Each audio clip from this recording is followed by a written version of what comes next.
Olá pessoal, tudo bem com vocês? Eu sou a professora Jéssica do quinto ano e nós vamos dar continuidade à disciplina de ciências, mas eu gostaria que vocês procurassem um local silencioso, separassem o material de vocês, se inscrevessem no nosso canal do YouTube, Colégio John Kennedy, e baixassem nosso aplicativo para acompanhar as atividades.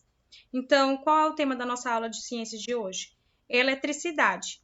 A eletricidade é uma manifestação de uma das formas de qual tipo de energia? A energia elétrica. Como podemos perceber a eletricidade no nosso cotidiano? Nosso cotidiano, ao acendermos uma luz, né? A ligar a televisão, para assistir um seriado, um desenho. E na natureza? Na natureza, a gente percebe como o raio, né? Que são descargas elétricas. Só que bem mais fortes, né? Do que a energia elétrica que a gente conhece e utiliza, né?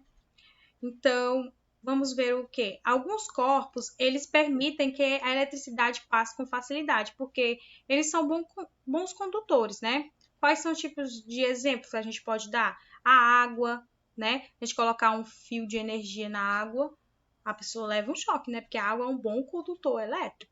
Metais, né? O nosso corpo. Metais, por exemplo, ferro, cobre e estanho, né?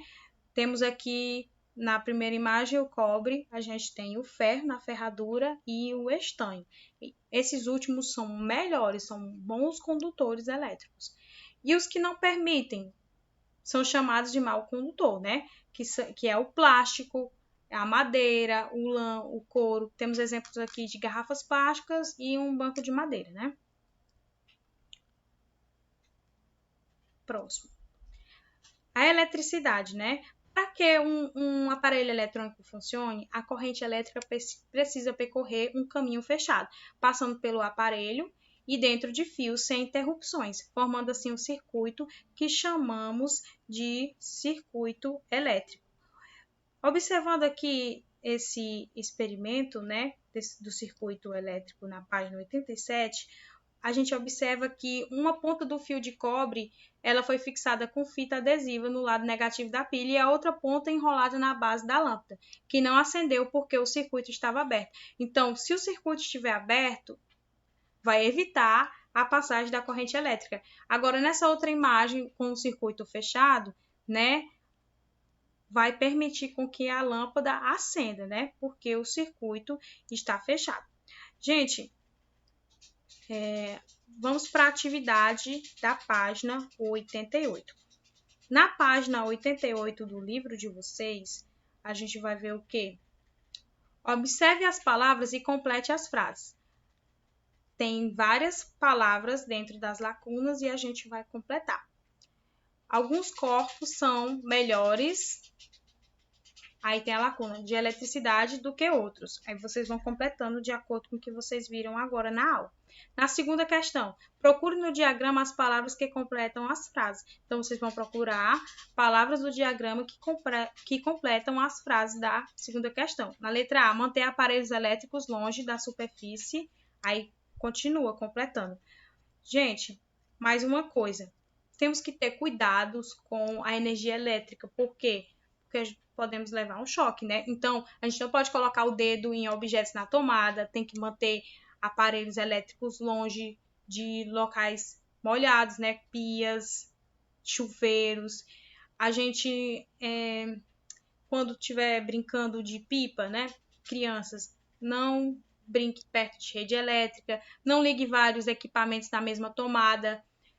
Eu posso usar um T e ligar vários equipamentos na tomada. Não pode, porque pode acontecer um curto-circuito e, né, e acontecer um incêndio e outras coisas mais graves. Dicas para reduzir o consumo da energia elétrica. Tem que evitar abrir a porta da geladeira a todo momento. Não deixe a televisão ligada se não tiver ninguém assistindo. Quando sair de um local, apagar as luzes. Então, quando a gente está na sala de aula, a gente entra na sala de aula, a gente acende a luz, liga o ar-condicionado, mas quando acaba as aulas, a gente faz o quê? Desliga a luz e desliga o ar-condicionado também. Por quê? Para economizar energia. E também é uma questão de ajudar ao meio ambiente, né? Porque a gente tá evitando um gasto desnecessário. Se eu não estou no ambiente, eu tenho que desligar os aparelhos eletrônicos e tudo que estiver funcionando à base de eletricidade. Então, por que que muitas vezes eu falo para vocês na nossa sala não ficar abrindo aquela portinha, daquela porta de ferro, aquela janelinha? Porque a nossa sala é climatizada, tem ar-condicionado, e quando vocês abrem aquela janela, o ar quente de fora entra e o ar-condicionado fica forçando, ele fica consumindo mais energia para poder chegar àquela temperatura que a gente colocou nele, entenderam? E vai gastar mais energia. E também, não só na questão do gasto de energia, ele pode queimar mais fácil, porque ele vai ficar forçando o aparelho eletrônico. Então, gente, essa foi a nossa aula de eletricidade. Espero que vocês tenham entendido e nos vemos na próxima aula.